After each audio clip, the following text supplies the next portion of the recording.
On this episode of China Uncensored, foreigners, what are we doing to your women? Hi, welcome to China Uncensored. I'm your host, Chris Chappell. If I were to create a Venn diagram of the most terrifying things to the Chinese Communist Party, it would look like this. Foreign spies, who are also Tibetan Falun Gong pro-democracy lawyers. But at least when it comes to foreign spies, the Communist Party has a plan to stop them. That's why they've just celebrated China's first ever National Security Education Day. A day for people throughout China to have correct education thrust upon them by their benevolent overlords. Now you might be wondering, isn't that every day in China? Well, on this day, there were comics.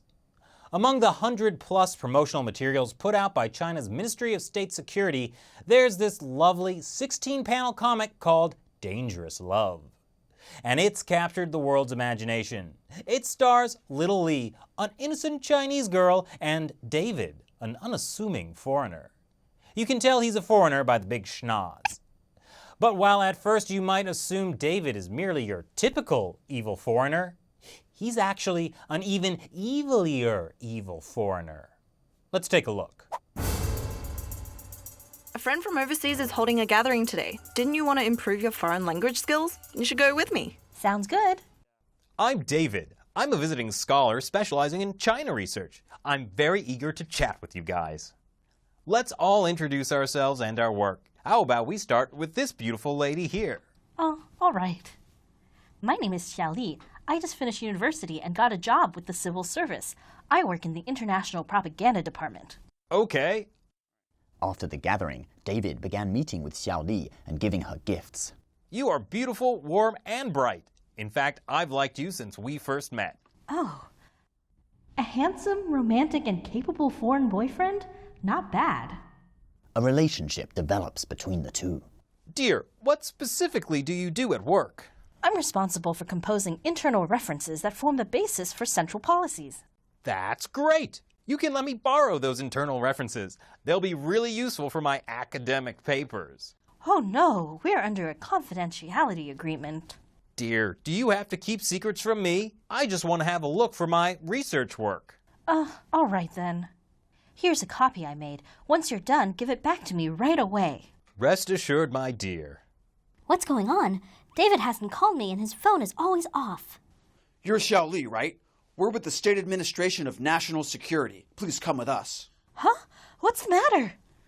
David is an overseas spy who's in China to steal political and military information. We have already apprehended him. You provided him with these internal references, right? What? For a state employee, you show a very shallow understanding of secrecy. You are suspected of violating our national laws. I didn't know he was a spy. He used me. And then the last two panels describe how providing state secrets to foreign forces violates China's counterespionage law, and you can be sentenced to 5 to 10 years in prison. Happy National Security Education Day! Okay, I can't in good conscience mock China's Ministry of State Security for their cheesy warning about foreign spies, without also mocking the FBI for their cheesy warning about being recruited by foreign spies. Did you know the FBI makes movies? I am an FBI agent! I know, man, isn't it wild? Unfortunately, nothing that good. But they have made a 30-minute after-school special type movie warning young Americans about the dangers of being recruited as a spy by the Chinese government, called Game of Pawns. Junior year in college, I got to live the dream. A year abroad in Shanghai, studying language and philosophy. 我很好，谢谢，妈妈。 It's based on the ripped-from-the-headline story of Glenn Duffy Shriver, a hapless American who innocently gets a lot of scholarship money from his new Chinese friends, and then promises them he'll join the CIA and tell them all about it. It could happen to anyone, right? So China's intelligence agency isn't alone in using popular media to warn their citizens. But the Chinese Communist Party isn't just worried that their hapless citizens will accidentally leak state secrets. They're worried that ginger-haired foreigners like David will steal Chinese people's souls. I mean figuratively. They don't want foreigners influencing the thoughts of the Chinese citizens they've spent decades educating. For example, in this article, a Quartz reporter interviewed 24-year-old Mei Xu. She said her foreign boyfriend once declared that Mao is a dictator. She didn't like that because that makes Mao the equivalent of Adolf Hitler or Joseph Stalin, she explained. Outrageous, right? As explained in this helpful internet graphic, Mao killed way more people than Hitler and Stalin. Fortunately, Mei held fast to her soul and broke up with that shameful foreigner.